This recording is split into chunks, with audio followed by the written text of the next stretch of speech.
புதுச்சேரியிலே கடந்த 5 ஆண்டுகளில்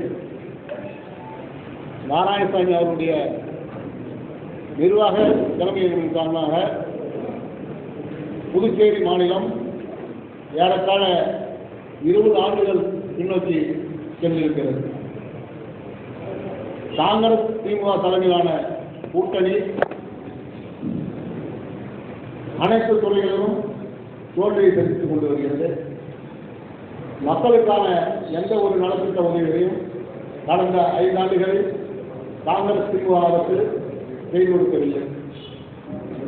கடந்த 2016ஆம் ஆண்டு தேர்தல் அறிக்கையிலே அவர்கள் அளித்த தேர்தல் வாக்குறுதியிலே 90% விழுக்காடு ஒரு தேர்தல் வாக்குறுதியை கூட நாராயணசாமி தலைமையிலான காங்கிரஸ் அரசானது நிறைவேற்றி கொடுக்கவில்லை. அவர்கள் பாரதி, சுதேசி, ஏஎஸ்சி போன்ற பஞ்சாலைகளை கூடியதால் அவருடைய அரசின் சாதனையாக இன்றளவும் பேசப்படுகிறது. அதன் மூலம் அங்கே வேலை செய்த அத்தனை ஊழியர்களுக்கான வேலையில்லா சங்கத்தை ஏற்படுத்தி இன்றைக்கு படித்த இளைஞர்கள், ஏழை இளைஞர்கள் அத்தனை பேரும் மருத்துவர்கள் இருக்கின்ற ஒரு கேவலமான செயலை செய்த அரசானது நாராயணசாமி தலைமையிலான காங்கிரஸ் அரசாங்கம். படித்த அத்தனை இளைஞர்களுக்கு வீட்டுக்கு ஒருவருக்கு வேலை செய்வோம் என்று பொய்யான வாக்குறுதிகளை ஏறத்தாழ 54 வாக்குறுதிகளை அளித்து ஒரு வாக்குறுதியை கூட நிறைவேற்றாத அரசு காங்கிரஸ் அரசு.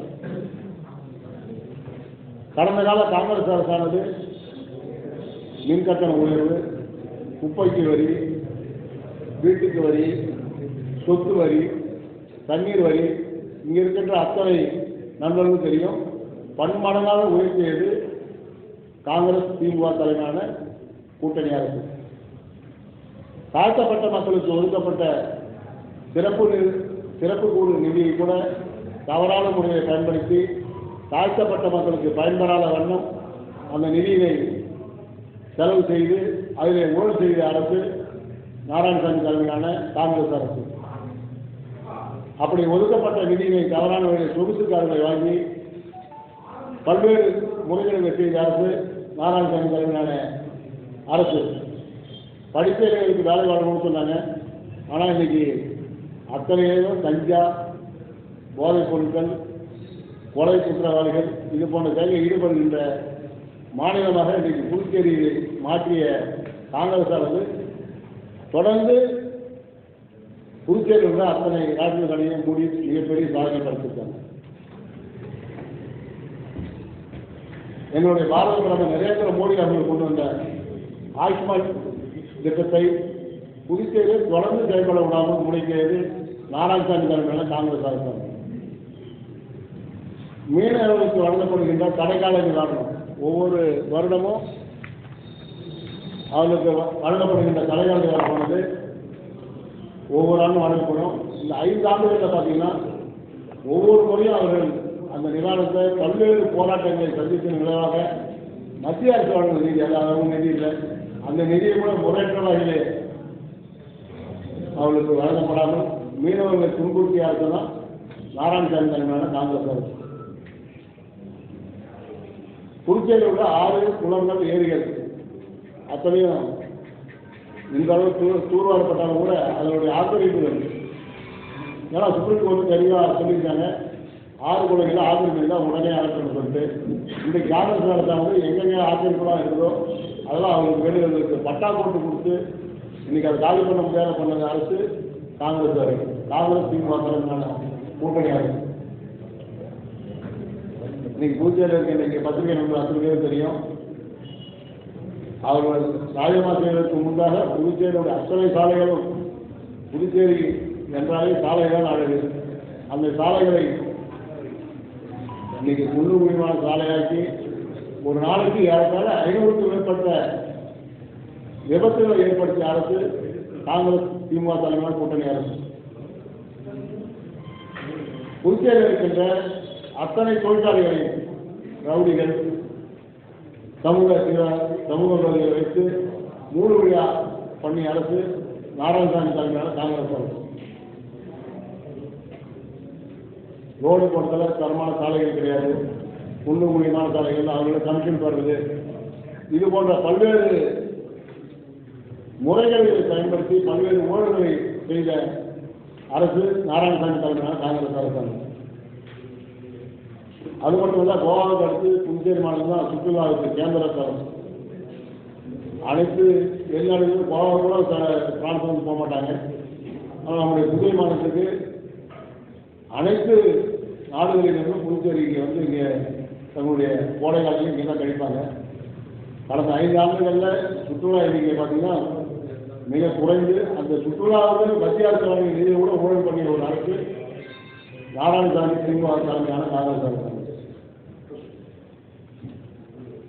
டாஸ்கோ, பேசிக், கேவிகே அரசு பொதுத்துறை நிறுவனம் ஏறத்தாழ 15க்கு மேற்பட்ட அரசு பொதுத்துறை நிறுவனம் அத்தனையும் 7 வருடம், 5 வருடம், 3 வருடம் சம்பளம் வழங்காலும் அத்தனை ஊழியர்களையும் நிறைய பேர் அதனால் இறந்துருக்காங்க. அந்த ஊழியர்கள் இறப்புக்கு காரணமான அரசு காங்கிரஸ் திமுக தலைமையான அரசு. இப்படி தொடர்ந்து பல்வேறு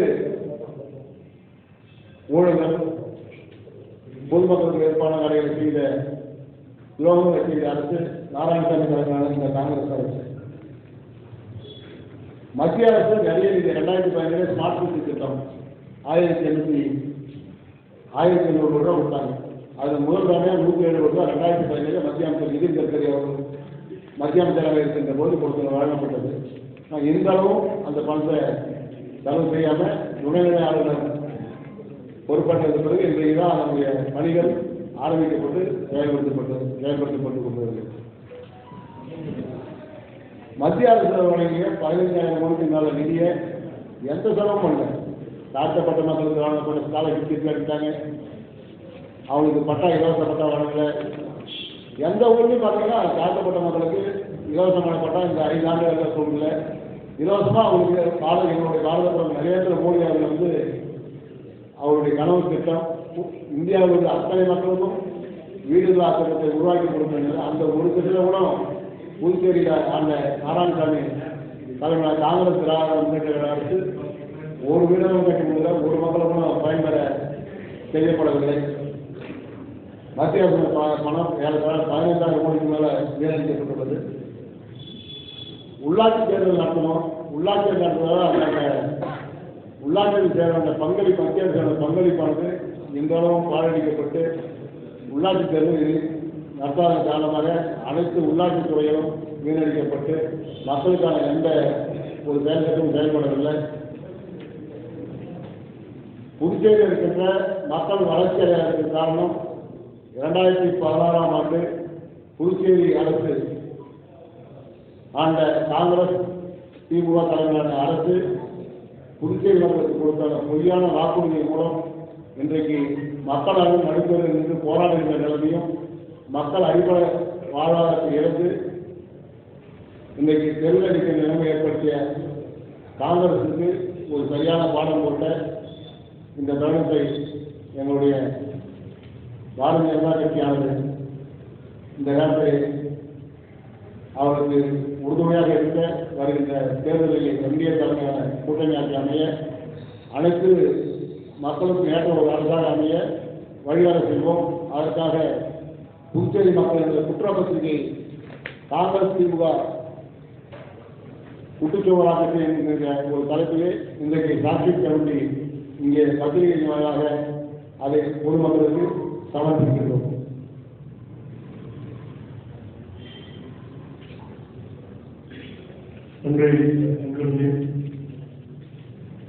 English one says that every 5 years citizens get an opportunity to vote and pass judgment on the performance of the previous government. This charge sheet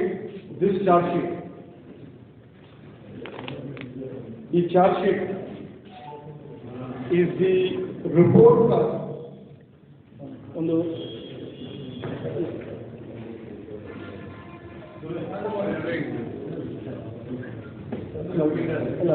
We'll do it again. The 2016 this is their Vakuruti. This is the promise made in 2016.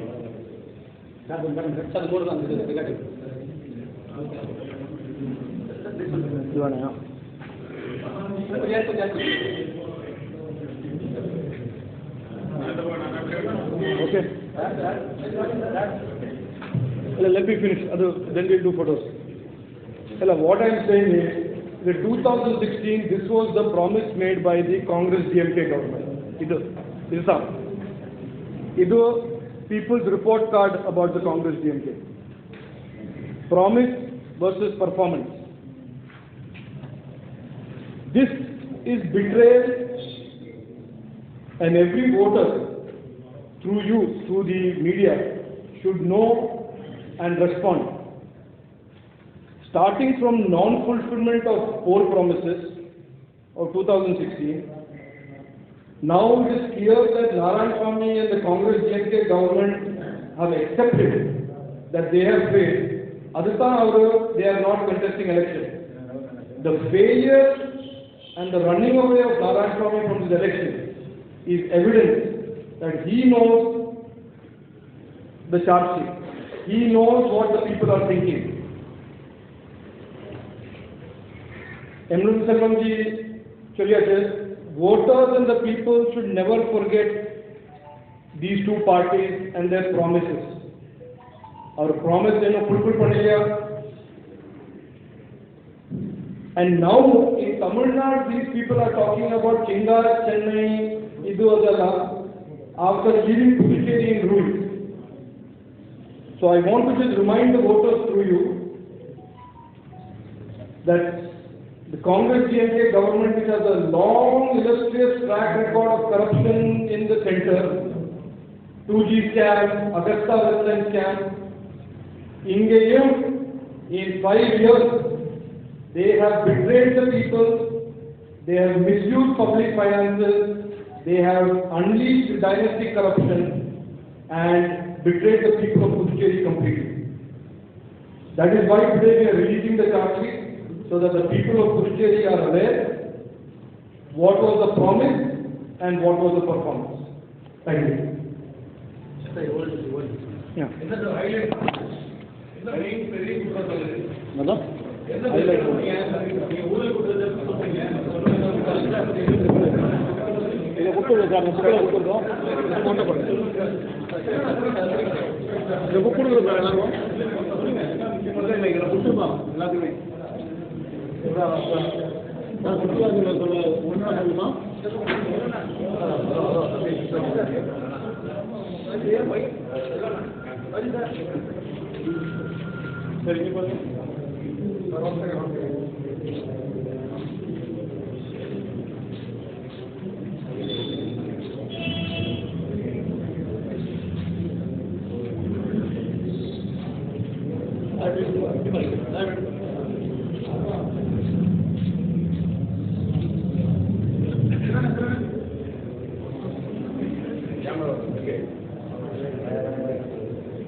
இதெல்லாம் ஒவ்வொரு தடவையும் கேட்குறீங்க.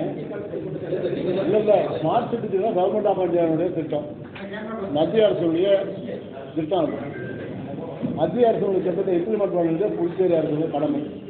அதுக்கு ஒரு அமைச்சரை மட்டும் நீங்கள் குற்றச்சாட்டு சொல்வது எப்போதும் ஏற்க முடியாது. அவருடைய புதுச்சேரியுடைய அட்மினிஸ்ட்ரேட்டர் யாருன்னா சேர்பர்சன் யாருன்னா நம்முடைய முதலமைச்சர் தான்.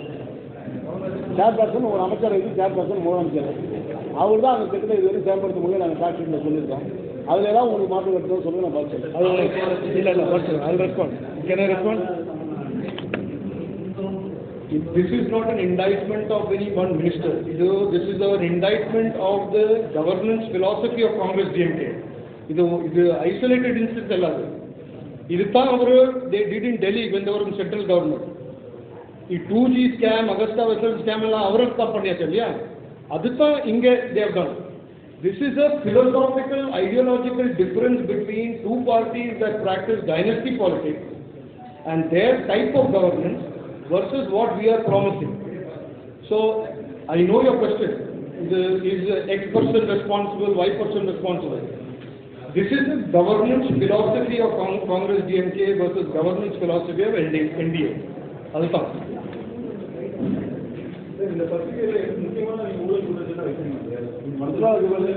சுற்றுலாத்துறையில் மத்திய அரசு நிதியெல்லாம் பார்த்தீங்கன்னா ஒரு லெட்டின் கார்டு என்பது ₹1 கோடி போட்டிருக்காங்க.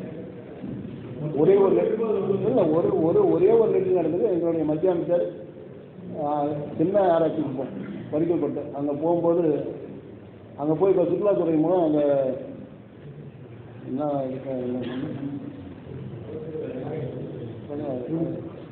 சுற்றுலாத்துறை அது வந்து 171 கோடி ரூபா கொடுத்தாங்க அந்த சுற்றுலாத்துறைக்கு.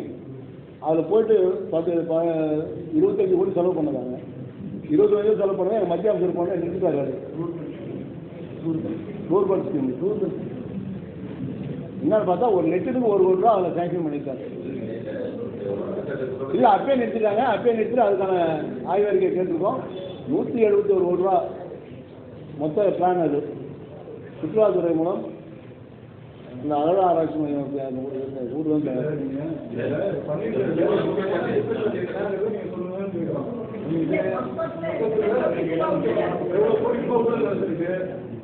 இல்லை இது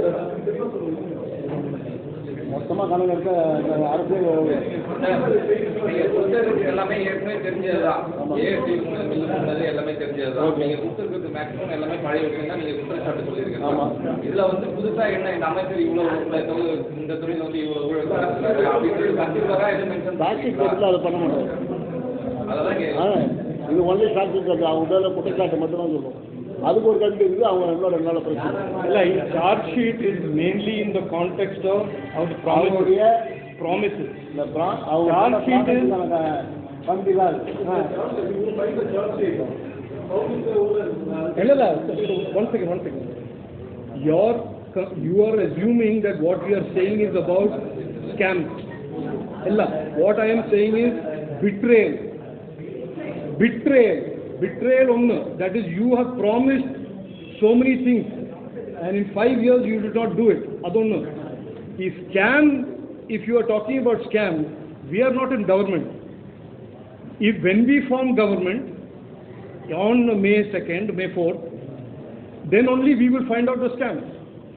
When Amit Shah ji came to Karaikal, he made one point, speechly. He said 15,000 crore rupees were sent from central government to Puducherry government in 5 years. The NIH 15,000 crores. Where is that 15,000 crores gone? Road paniyacha, infrastructure paniyacha, enge 15,000 crores poiche. So this is an issue of betrayal of the promises made in 2016. Charge sheet is about that. One. Second, charge sheet is highlighting the difference in governance philosophy between Congress DMK on one side, and this is not unique to Puducherry. Though they have done in Delhi for 10 years. And when did scams start coming out in Delhi? After new government took over. Some scams came before that, some scams were unearthed after that. Adi ingeyum varum. So if you say now, I am not CID, I am not NIA, I am not Puducherry police or CBC. Scams details will come because the question will be asked by people, if 15,000 crores NIH, central government money, what was done? So, it will come. But today we are saying the Congress DMK made in 2016 promises to the people of Puducherry. They got a mandate based on that promise. Today we are saying through the charge sheet, they have betrayed that mandate. And they have betrayed that mandate by not implementing 90% of the promises. Alpha.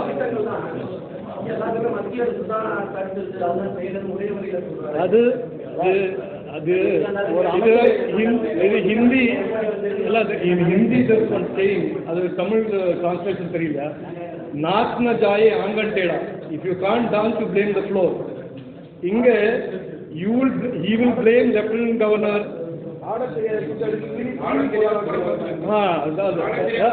He will blame Lieutenant Governor, he will blame the sky, the sea, he will blame everything. Mandate yarko, Chief Minister and the political parties of Congress DMK.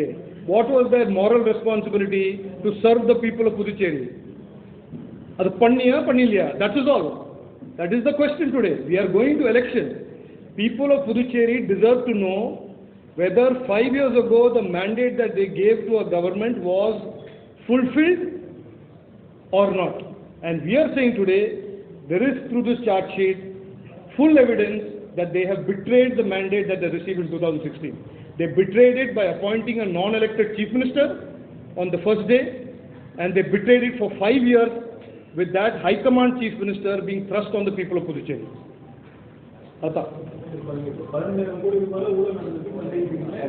அது எங்கே போயாச்சு? Where is it gone? So we will see. யார் pocket? அது high command pocket ஆ, DMK pocket ஆ, Congress pocket ஆ? அது that we will see.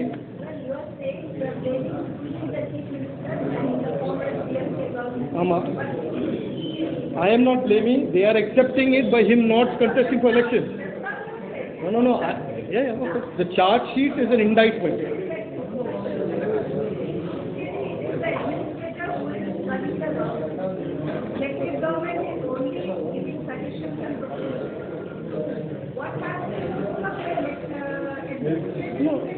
No, so this is the red herring that Narayan Swamy has been using for the last few weeks. If he had spent 5 years in implementing his manifesto promises and not fighting, and what was the fight about?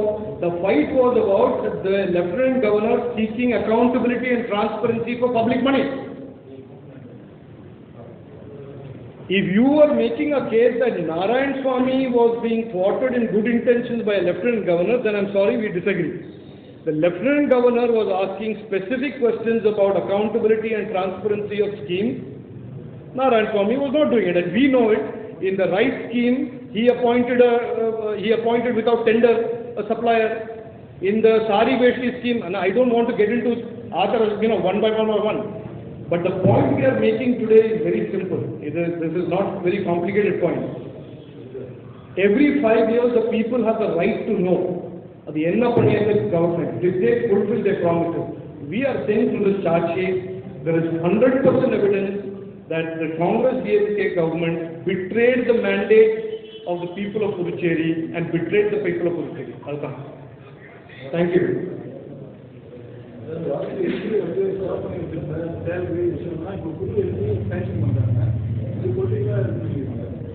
Political? How is it political? How is it political?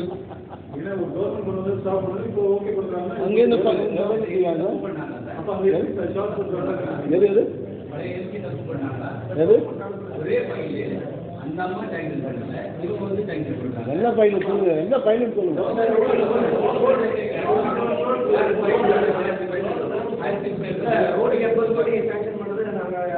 $52 கோடி.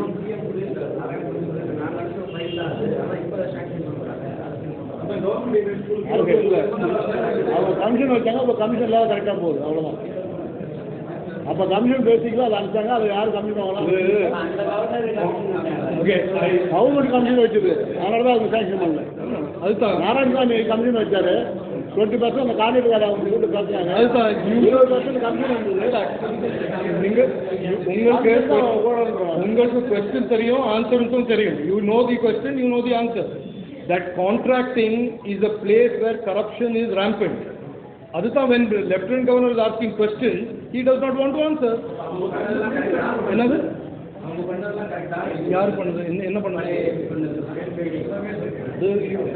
She is not standing for election. Yeah, this party is standing for. I am not. No, one second. Lieutenant Governor is one second, madam. Let me answer. The Lieutenant Governor is a constitutional position. I am no person to comment on her performance. But I, on behalf of the voters of Puducherry, can definitely comment and scrutinize the elected Chief Minister's performance. Ilya, a chief minister and a government that has made promises in a manifesto, I can scrutinize Ilya.